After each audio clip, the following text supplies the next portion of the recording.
I would like to welcome in our studio today Rick Lyman, the chief of the Warsaw Bureau of the New York Times, the bureau that will be covering, from what I'm hearing, Central and Eastern Europe, 17 countries. That's quite an ambitious task. But before we get to that, I'd like to welcome you in our country after how many years? We're talking about the New York Times. Oh, the New York Times, yes. The previous bureau chief left in 2002. He was transferred to become the Baghdad bureau chief when the war started there, and just been, hoping ever since to be able to reopen it, and finally got the opportunity, and so we jumped at it.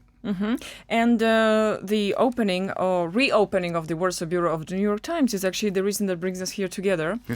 The Polish radio's external service reported back in April that, reversing a trend for foreign media to close permanent offices in Poland, the New York Times announced, again, we're talking back in April, that it will be opening a Central and Eastern European bureau in Warsaw.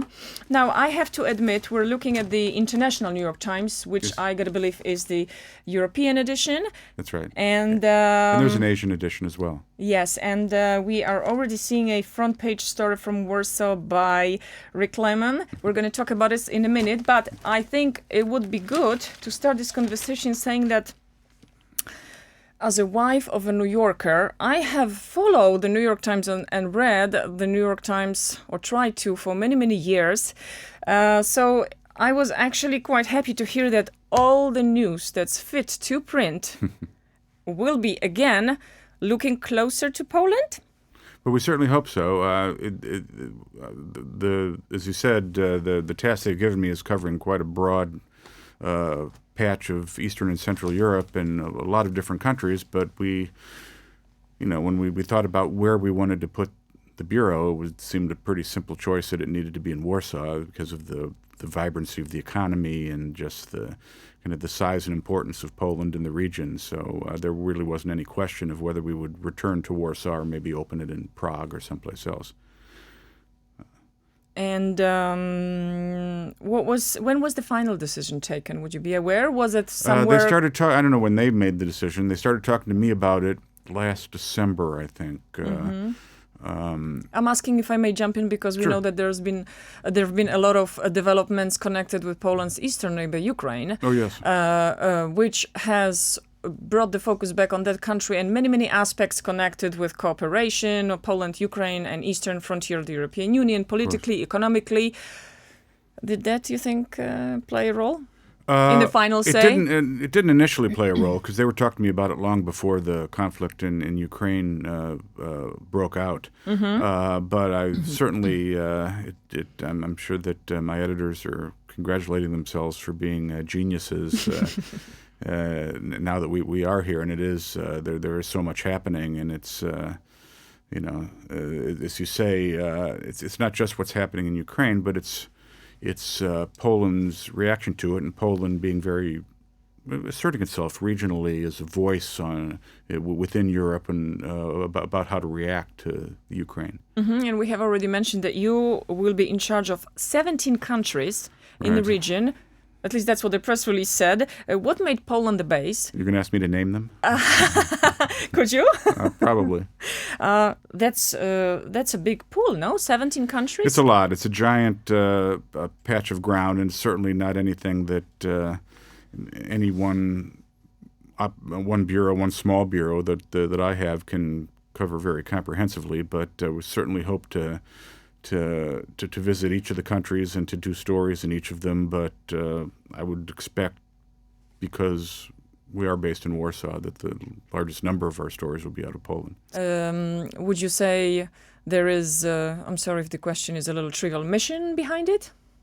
I'm asking also because we know that Poland, that Warsaw was full of foreign correspondents, shall we say, back in the day, including New York Times office. But after the fall of communism, newspapers began closing down as the life in Poland, in their view, normalized, right?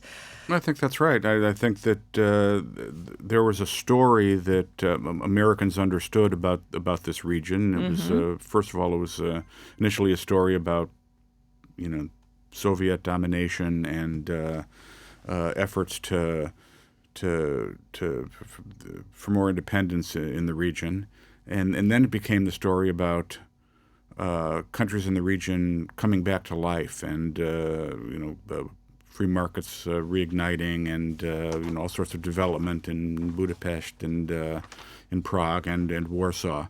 But I think that maybe America has lost the thread of the story a little bit. We need to kind of reacquaint ourselves with what's going on here, and that maybe there's not just one new story to be told about the region, but individual stories about the individual countries, which are going in, as you would expect, in many different directions. That's music to the ears of journalists from this part of the continent and Poland, like myself. You tweeted, I think it was sometime in April, that you will be posted in Poland. Is it your first time in this country?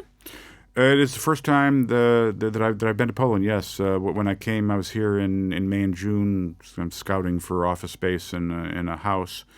And I was here for almost 2 months, and I did a few stories while I was here, and I went down to Serbia and went to the Czech Republic. Then I had to go back to New York and sell my house there, but now I'm here for good. My wife and dog are joining me next week. Looking forward to that. My household shipment arrives next week, and I hope that within a few weeks I'm really settled in and unpacked and ready to go. For good? They for 3 years will probably be my tenure. I mean, I think the office here will be for good. Might not be me for good. And how is the office organized? How many people, or what's the deal? What's the logistics? There are two of the us. plans Two of us who work every day, full time. Myself, and then a bureau manager, news assistant, helps me with the reporting, and also with what few kind of administrative tasks are needed in a small office like that. Mm-hmm. And we have a part-time accountant who doesn't work in the office or come in all the time. Beyond that, we have a network that I am trying to reinvigorate and expand of freelancers and stringers in all of the capitals in all these countries and some of the secondary cities in some of the countries, and trying to get them to think of the New York Times again when they're pitching stories, and to do more pieces for us, and also to help me when I'm traveling around the region to find my way around and not stumble over the usual potholes. When the top editors at the New York Times offered you the job to come to Poland, what did you say? What was your reaction? You, like I've already said, you've worked as a correspondent in many countries, not only in Europe. You're part of a team that shared a Pulitzer Prize, and now Poland comes up as an opportunity. Well, that's not exactly the way it happened. I was based overseas for 4 years in Africa. I was in Johannesburg, South Africa, in the early 1990s, and the first thing that opened up was our South Africa bureau, and they approached me and asked me whether I might be interested in returning to South Africa, and I said, well, I might, but I'd much rather go to a place that I haven't been before than to go back to Johannesburg. I said, well, the only thing that's coming open in the next 6 months is this new reopened Warsaw Bureau. And I said, I'd love to talk to you about that. I'd be very interested in that.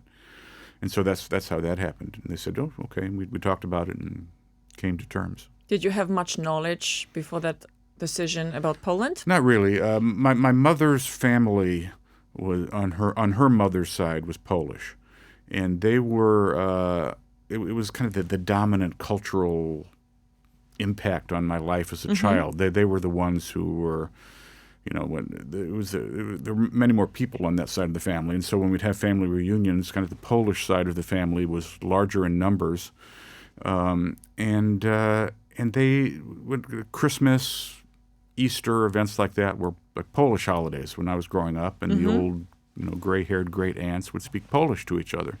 So it wasn't entirely foreign to me. I mean, I certainly didn't come anywhere close to understanding any Polish, but I grew up, went to Catholic schools, and the church that I went to was not a Polish Catholic church, but most of the family went to St. Stanislaus Church, and it was a Polish church. So finally, I already mentioned at the beginning of this interview a story of yours that was published on the front page of the European edition, International New York Times. That was a few days ago, and this story was about the topic that we, the External Service of Polish Radio, has already covered, which is the growing popularity of American football in Poland, and also the Warsaw Sirens, the first female team of American football in Poland. They made quite a stir a few months ago with their first international friendly. I think it was against France, if I remember correctly. Yes. But my question is this to you: what was the first story that you filed from here in your new capacity as the bureau chief? Well, I filed a few stories when I was here house hunting. I don't know if you would count those. Let me see if I can remember what they were. Well, there was a string of 3 or 4 stories when there was that the wiretapping scandal in the government, and so I did a few stories about that. I think beyond that, there were a few stories that I worked on that have not yet appeared that I'm just about to finish up on that I can't really tell you about because you never know when the Washington Post is listening. Yeah. But I can imagine that also taking into consideration the events of the past few days, you have traveled probably quite extensively to Poland's neighbors, including Ukraine. I have not yet. No, the Ukraine is not one of my countries. It's still covered out of the Moscow bureau. I am probably going to be doing a lot of traveling to Ukraine. I mean, it is next door. Yeah, I know. Perhaps the next time around, Ukraine will be covered by the Warsaw Bureau instead of Moscow. We'll see how things turn out there. But I'm sure that I'll be in Kiev before the next month or 2 is out and probably make several trips after that. Okay, we'll be following, as always, all the news that's fit to print. We were talking to Rick Lyman, the chief of the reopened Warsaw Bureau of the New York Times. Thank you. Thank you.